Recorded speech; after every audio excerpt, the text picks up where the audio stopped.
Hi everyone, welcome back to another episode from Apps Academy. Today I'm going to be guiding you through how to block someone on Reddit account. To block someone on Reddit, open up your Reddit app and log into your account. Once you are logged into your account, go ahead and look for the profile of the user you want to block. You can also go to the top right corner and tap on the magnifying glass and search for the contact.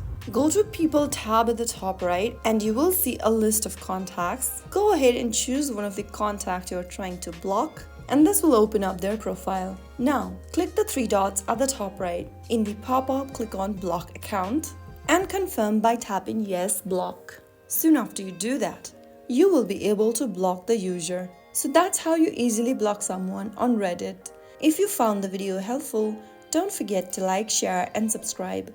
I'll see you in the next episode. Thank you for watching.